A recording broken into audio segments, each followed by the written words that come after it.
नमस्कार दोस्तों, स्वागत है आप सभी का हमारे इस चैनल गरुड़ धर्मार्थ पर। दोस्तों, अगर आप भी अपनी लाइफ में कुछ नया सीखने की चाह रखते हैं तो इस चैनल को अभी सब्सक्राइब कर लें। दोस्तों, आप सभी लोग जानते हैं कि 25 अगस्त 2024 को पड़ रही है रविवार सप्तमी तिथि। दोस्तों, यह जो सप्तमी है भाद्रपद महीने में पड़ने वाला सबसे बड़ा रविवार है, क्योंकि श्रावण महीने के पश्चात भाद्रपद महीने का रविवार के दिन सप्तमी तिथि पड़ रहा है, जिसका बहुत ही बड़ा और विशेष महत्व होता है। और ऐसा दिन पूरे साल में सिर्फ एक ही बार आता है। और दोस्तों, आप सभी लोग जानते हो कि रविवार का यदि सबसे बड़ा कोई उपाय है तो वो 7 गेहूं के वाला उपाय है। तो दोस्तों, इस रविवार सप्तमी के दिन आप लोगों को इस 7 गेहूं के दाने वाला उपाय को जरूर करना है। बहुत सारे लोग होंगे जिन लोगों ने इस उपाय को ना किया हो, मतलब पूरा साल निकल गया, उन्होंने किसी भी दिन इस 7 गेहूं के दाने वाला उपाय को ना किया हो। पर दोस्तों, आपके पास एक आखिरी मौका बचा हुआ है, जो कि 25 अगस्त के दिन है। तो इस दिन आप लोगों को इस वाले उपाय को जरूर कर लेना है। भले ही आपने पूरे साल भर इस उपाय को ना किया हो, पर यदि आपने रविवार सप्तमी के दिन यदि इस वाले उपाय को कर लिया तो आपको इस उपाय को करने का वह फल मिलेगा जिसकी आपने कभी कल्पना भी नहीं करी होगी। इसीलिए आप लोग इस वाले उपाय को एक बार जरूर कर लेना, ताकि आप लोगों के हाथ से यह मौका ना जा सके और आपको इस उपाय को करने का फल मिल सके। दोस्तों, यह उपाय पंडित जी ने अपनी अभी की ही शिव महापुराण की कथा में बताया है, जिस उपाय को आज हम आपको बहुत अच्छे से समझाने वाले हैं। इस वीडियो को देखने के पश्चात इस उपाय को समझने के लिए आपको कोई और वीडियो को देखने की जरूरत नहीं पड़ेगी। तो चलिए दोस्तों, उपाय को शुरू करते हैं। देखिए, यह इस रविवार सप्तमी के दिन ये इतना खास होता है, इतना महत्वपूर्ण होता है। देखा है कभी कभी बड़े बड़े पूजा पाठ अनुष्ठान से जो मनोकामना पूर्ण नहीं होते, वह भाद्रपद महीने के दिन एक छोटे से उपाय करने से आपकी मनोकामना पूर्ण हो जाती है। और बहुत सारे ने इस उपाय को किया भी है और उनको इस उपाय को करने का फल भी जरूर मिला है।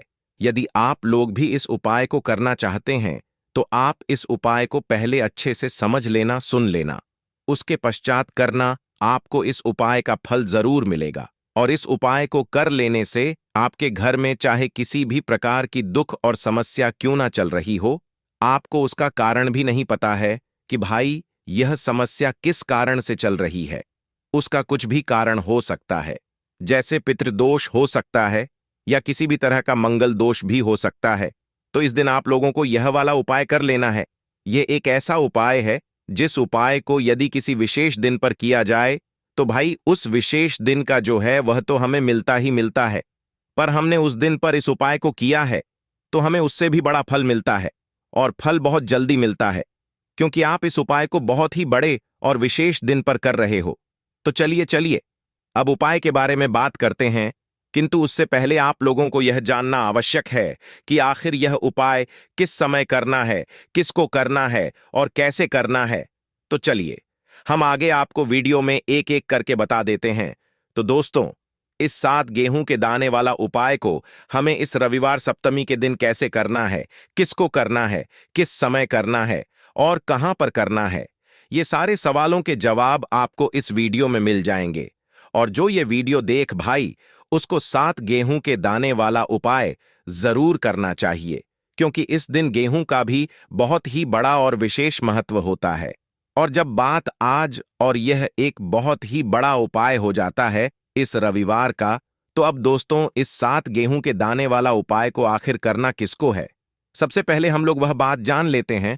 तो देखो, घर की जो बड़ी माताएं बहनें होती हैं, उन माताओं बहनों में से कोई भी एक बड़ी माता बहन इस वाले उपाय को कर है। और दोस्तों, यदि आप चाहें तो अपने घर में से सभी सदस्यों को भी इस उपाय को करवा सकते हैं। यदि किसी व्यक्ति की खुद की कोई मनोकामना है, खुद की कोई दुख और परेशानी है जो कि वह अपने लिए ही करना चाहता है इस वाले उपाय को, तो वह खुद अपने लिए भी कर सकता है। बाकी यदि कोई घर में से ऐसा है जो कि अपने ने पूरे घर परिवार की सुख और शांति के लिए यह वाला उपाय करना चाहता है, तो भाई वह भी कर सकता है। उसमें भी कोई दिक्कत वाली बात नहीं है। कहने का मतलब ये है कि इस उपाय को हर एक सदस्य भी कर सकता है और पूरे घर परिवार के सदस्य के लिए घर की बड़ी माताओं बहनों में से कोई एक माता बहन भी कर सकती है। माताएं बहनें यदि घर में उपस्थित ना हो या वह यह वाला उपाय ना कर पा रही हो, तो फिर घर का कोई बड़ा सदस्य भी इस 7 गेहूंों के दाने वाला उपाय को कर सकता है, चाहे फिर वह पुरुष ही क्यों ना हो। उसमें कोई भी दिक्कत वाली बात नहीं है। देखो, हमें शिवलिंग के पास में जाकर करना है। बहुत सारे लोग करते हैं। हर एक उपाय को करते समय क्या हम इस उपाय को घर पर या मंदिर में कर सकते हैं? देखो, तो इस वाले उपाय को आप मंदिर में करोगे तो अच्छा रहेगा, घर पर नहीं करना है। इस वाले उपाय को उसके पश्चात में दोस्तों, जो अगला प्रश्न निकल कर आता है वो यह आता है इस उपाय को लेकर कि आखिर इस उपाय को हमें किस समय करना है, सुबह के समय करना है कि शाम के समय करना है। तो देखो, इस वाले उपाय को आप लोग सुबह के समय भी कर सकते हो, शाम के समय प्रदोष काल में भी कर सकते हो। अब यदि आप पूछो कि भाई सबसे उत्तम समय कौन सा रहेगा इस 7 गेहूं के दाने वाला उपाय को करने का, तो हम आपसे बस यही कहेंगे कि इस उपाय को आप शाम के समय करेंगे तो ज्यादा बेहतर होगा। बाकी यदि सुबह के समय भी करेंगे तो भी अच्छा होगा, उसमें कोई भी दिक्कत वाली बात नहीं है। तो अब दोस्तों, जो अगली सबसे बड़ी और महत्वपूर्ण बात आती है वह यह आती है कि सुबह हम उपाय को करेंगे तो हमें कितने बजे से लेकर कितने बजे तक के बीच में करना है, और शाम के समय प्रदोष काल में करेंगे तो हमें कितने बजे से लेकर कितने बजे के बीच में करना है। तो देखो, सुबह जितनी जल्दी हो सके आप उपाय को करने की कोशिश करना। बाकी यदि किसी कारणवश लेट भी हो जाओ, थोड़ी देर भी हो जाए, तो 10 या 11 बजे तक भी आप उपाय कर लेना, पर 12 बजे से ज्यादा देरी ना हो, ठीक है? इस बात का रखना। उसके पश्चात में दोस्तों, यदि शाम के समय प्रदोष काल की बात करें, प्रदोष काल का जो समय होता है वह शाम के 6 बजे से शुरू हो जाता है। मतलब शाम के 6 बजे से लेकर 7 बजे के बीच का जो समय होता है, यह समय प्रदोष काल का समय होता है। पर अभी जो मौसम चल रहा है, इस मौसम में जो है शाम बहुत देरी से होती है, तो आप इस उपाय को 7 या 8 बजे के बीच में भी कर सकते हो। मतलब शाम के 6 से रात 8 बजे के बीच में आप कभी भी इस वाले उपाय को कर सकते हो, उसमें कोई भी दिक्कत वाली बात नहीं है। परंतु रविवार के दिन कोशिश करना कि समय के अंतर्गत ही कर लो। किसी कारणवश ना कर पाओ तो थोड़ा देरी से भी कर सकते हो, आपको उपाय का फल जरूर मिलेगा। देखिए, इस वीडियो में जितने भी उपाय हम आपको बताएंगे सभी उपाय सरल है। देखो, गुरुजी ने कहा है कि रविवार के दिन आपको 7 गेहूं के दाने वाला उपाय तो जरूर ही करना चाहिए। वीडियो के अंत आपको उपाय बताया है जो आपको करना है। देखो, आगे बढ़ने से पहले वीडियो को एक लाइक जरूर करें। देखो, सबसे पहला उपाय, यदि आपके जीवन में कर्जा बहुत अधिक है, आपके जीवन में संकट बहुत अधिक रहते हैं, आपके ऊपर बहुत अधिक विपदा आ रही है, बार बार आपको अपने व्यापार में और अपने धन में हानि देखने को मिल रही है, यानी कि आपको प्रत्येक कार्य में हानि हो रही है, तो आपको यह उपाय करना चाहिए। देखिए, इस उपाय के लिए आपको गेहूं के दाने आपको लेने हैं, ठीक है ना? ले लेना। लेने के पश्चात में आपको जरूरत होगी चावल के दानों की। कितने? 7 चावल के दाने। गेहूं के 7 दाने और चावल के 7 दाने कहोगे भैया गेहूं हमें नहीं मिलती है इस टाइम पे, अभी गेहूं की कटाई खत्म हुई है। इजीली आपको किसी भी किराना स्टोर पे 7 गेहूं के दाने मिल जाएंगे, जाके ले लेना, ठीक है ना? 7 गेहूं 7 चावल के दाने लेंगे। साथ ही साथ आपको इस तरीके से एक तांबे का लोटा लेना है ना, उस तांबे के आपको जल भरना। जल आपका खुद के घर का होना चाहिए, मंदिर का नहीं होगा। पहुंच जाएंगे महादेव के शिवलिंग के पास में शाम के टाइम पे। प्रदोष काल में मन है घर पे करो, मन है मंदिर में करो। फेस रखना कौन सी दिशा? उत्तर दिशा, नॉर्थ डायरेक्शन। अब यहां पे जो मैं आपको क्रम बताने जा रहा हूं ना, उस मेरे क्रम को बहुत ध्यान से सुनिए। महादेव को यदि कोई सबसे प्रिय है ना, तो उनकी सबसे छोटी पुत्री जिनका नाम है माता अशोक सुंदरी, जो आपके पास में के 7 दाने हैं ना, उन चावल के 7 दानों को माता अशोक सुंदरी के स्थान पे आपको कुछ इस तरीके से रख देने हैं ना। चावल के दानों को रखने के पश्चात में जो आपके पास में तांबे का लौटा है ना, उस तांबे के लोटे को कहीं पे भी हम जल नहीं चढ़ाएंगे। सिर्फ और सिर्फ माता का जो हस्तकमल आपको दिख रहा है, यहीं पे गोल गोल आपको समर्पित करना है उसी जल को। और कहीं नहीं, ना तो माता अशोक सुंदरी के स्थान पे, ना तो शिवलिंग के ऊपर, सिर्फ आपको यहां पे गोल गोल जला आपको उस जल को समर्पित करना है ना। अब आपके पास में बचे हुए हैं 7 गेहूं के दाने। अरे, बचे हैं कि नहीं बचे हैं? उन्हीं 7 गेहूं को दाने को आपको अपनी मनोकामना अपने विशेष कहते हुए महादेव के शिवलिंग के ऊपर यदि आप प्रदोष के दिन प्रदोष काल में कर देते हैं तो आपकी जो भी मनोकामनाएं होंगी, जो भी विशेष होंगी, महादेव पूरी जरूर करते हैं। अन्न को समर्पण करने से, उस खासकर गेहूं को करने से हमारी इच्छाएं पूरी होती हैं। और यदि वो दिन प्रदोष का दिन हो तब तो इससे सुंदर संयोग कुछ भी नहीं हो सकता। आपकी इच्छाओं को पूरा करने के लिए बहुत स्पेशल, बहुत प्यारा सा उपाय आप सभी को जरूर करना है। ध्यान ना रखिएगा, ये उपाय प्रदोष काल में करना है, सुबह के टाइम नहीं कर सकते। ठीक, चलो तो पहले उपाय की तो हमने यहां पे बात कर ली है। देखिए, इस उपाय के लिए आपको मात्र एक लौंग का जोड़ा लेना, यानी कि 2 फूल वाली लौंग लेनी है। साथ में आपको मात्र थोड़ा सा शहद लेना होगा और इसी के साथ में आपको तांबे के पात्र के अंदर शुद्ध जल लेना होगा। अब देखिए, इन सभी सामग्रियों को लेकर के आपको भगवान शिव के मंदिर में पहुंच जाना है। देखिए, ये उपाय आप सुबह से लेकर शाम तक कर सकते हैं। तो वह सबसे पहले तो आपके पास जो 2 फूल वाली लौंग हैं, उन्हें आपको शहद के अंदर अच्छे से डुबो है, यानी कि दोनों लौंग पर आपको अच्छे से का लेपन कर देना है। अब आपको जो आपके पास एक लोटा जल है, सबसे पहले तो उसे शिवलिंग पर धीरे धीरे समर्पित करना है और श्री इसका जाप करते हुए समर्पित कर देना है। अब आपके पास जो 2 फूल वाली लौंग है, शहद से उसे आपको शिवलिंग पर अर्पित करना है और आपको प्रार्थना करनी है कि जीवन में जो रोग की स्थिति है वह समाप्त हो, जीवन के जो संकट और समस्याएं हैं वह सभी समाप्त हो, जीवन से जो कर्ज की समस्या वह समाप्त हो। इस प्रकार से प्रार्थना करते हुए यह जो 2 फूल वाली लौंग ही शहद संयुक्त, इससे आपको शिवलिंग पर अर्पित कर देनी है। आपकी जो भी समस्या होगी इस रविवार के दिन जरूर ही समाप्त हो जाएगी।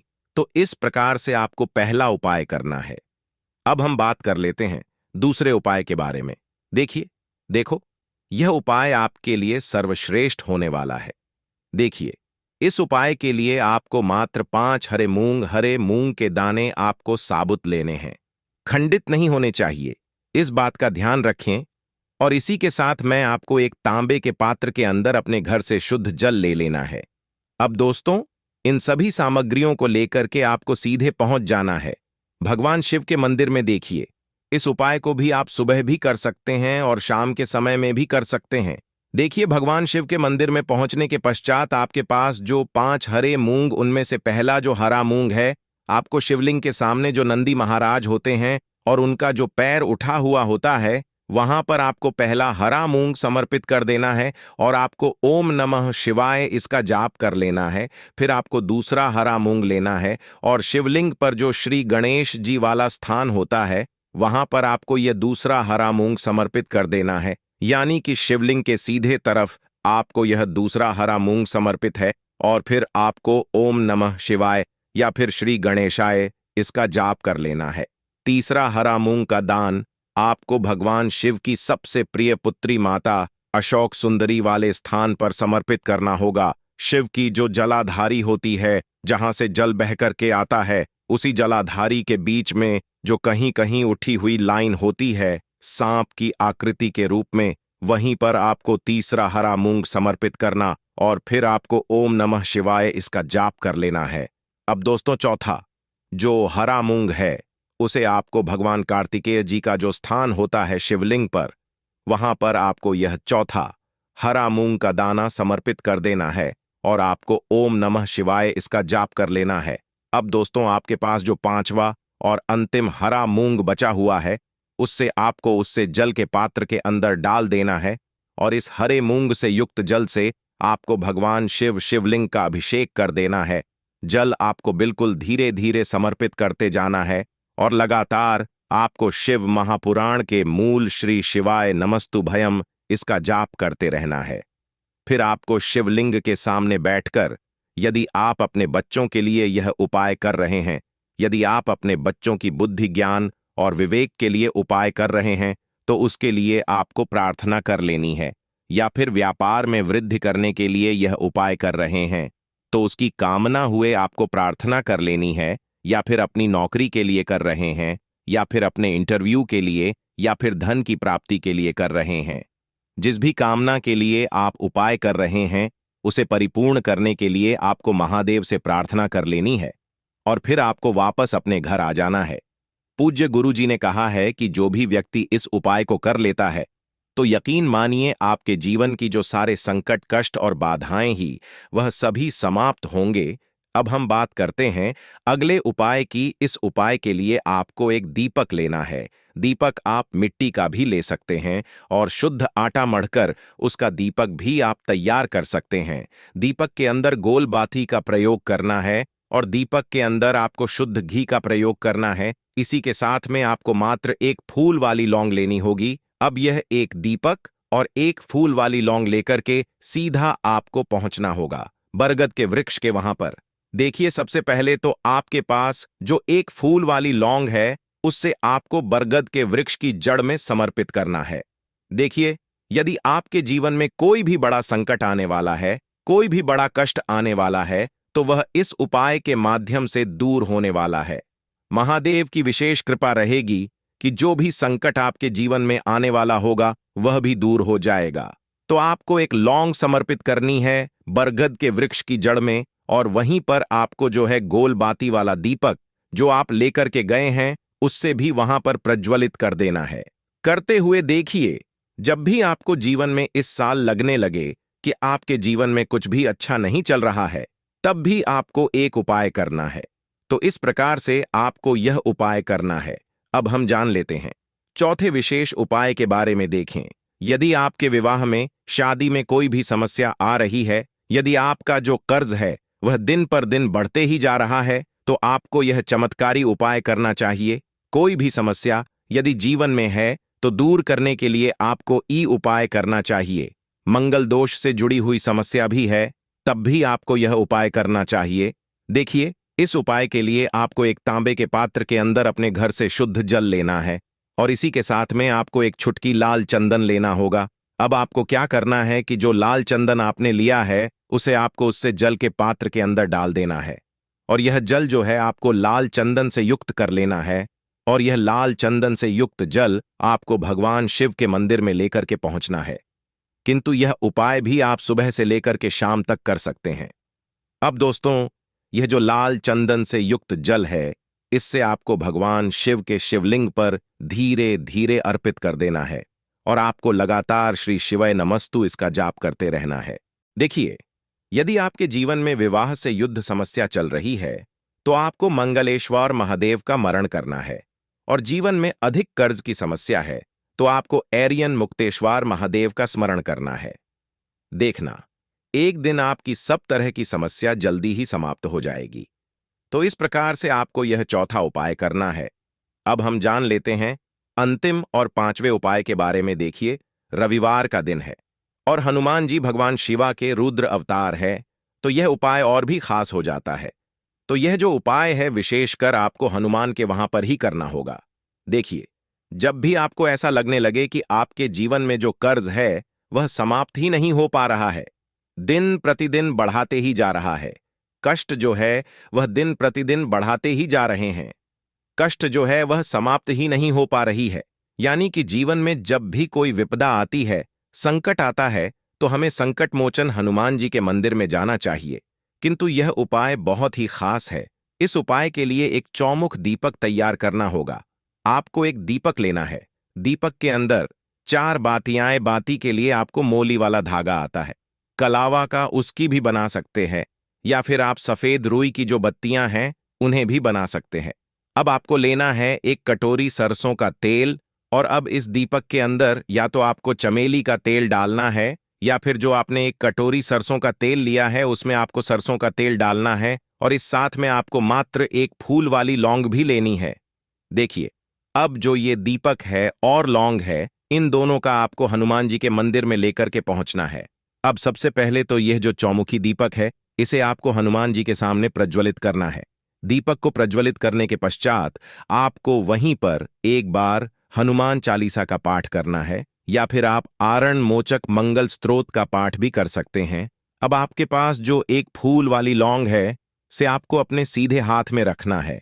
आपको प्रार्थना करनी है हनुमान जी से कि जीवन की जो भी संकट है, विपदा है, वह सभी आपकी कृपा से दूर हो और यह जो एक लौंग है इससे भी आपको उससे चौमुखी दीपक के अंदर डाल देनी है और अपनी मनोकामना बोल देना है। गुरुजी कहते हैं कि कुछ दिनों में ही आपकी सब मनोकामना पूरी हो जाएगी। तो इस प्रकार से यह सुंदर सा और सरल सा उपाय करना है।